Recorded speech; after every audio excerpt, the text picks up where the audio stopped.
Let's discuss the second commandment according to the oldest, that is the Jewish enumeration of the 10 commandments. In Christian tradition, it's the first commandment. The most common translation begins, "You shall have no other gods before me." The commandment then goes on to prohibit both making idols and worshiping idols.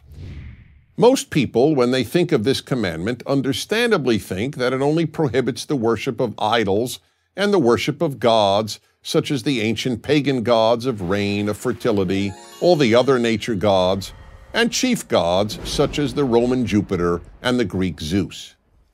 However, there is a major problem with this understanding of the commandment. Since no one today worships these gods, let alone worships idols made of stone, most people think that this commandment is irrelevant to modern life. The irony, however, is that this commandment is not only relevant to modern life, it is in many ways the mother of all the other commandments. Why is it so relevant today? Because today we have as many false gods as the ancients did. And why is it the mother of all the other commandments? Because if we identify false gods and avoid worshiping them, we will eliminate one of the greatest barriers to a good world, false gods. So let's begin by defining a false god. The point of biblical monotheism is that there is only one God, and that only this God, the creator of the universe, who demands that we keep these 10 commandments, is to be worshipped. Why? First, because one God means one human race.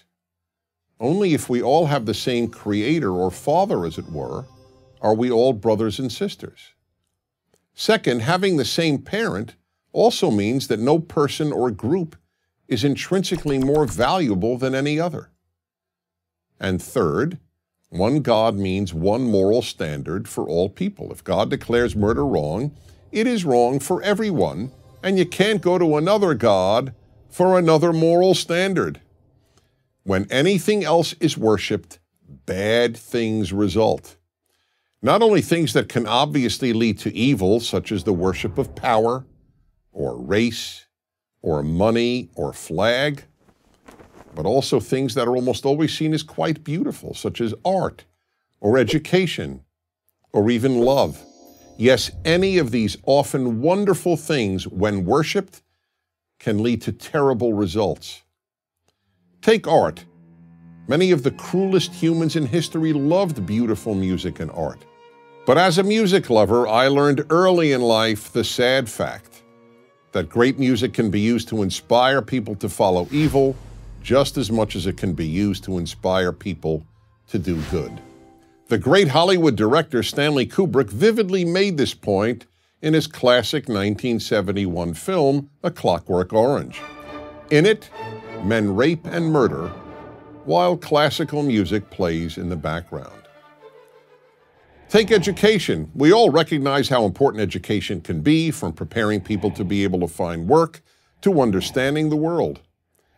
But education in and of itself, divorced from the higher ends of God and goodness, can lead, and often has led, to great evil.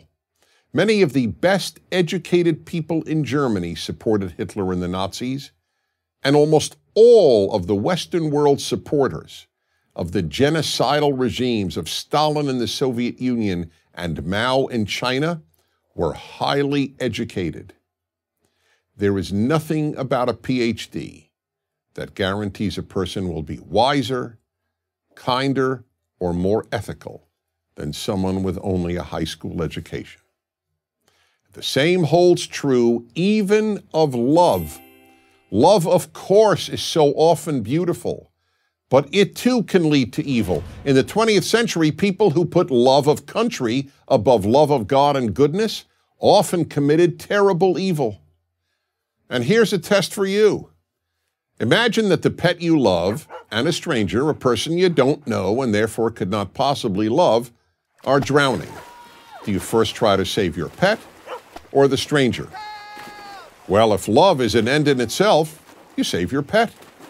But if you hold human life as a higher value than love, you won't follow love. This commandment made the ethical revolution of the Bible and of the 10 Commandments, what is known as ethical monotheism, possible.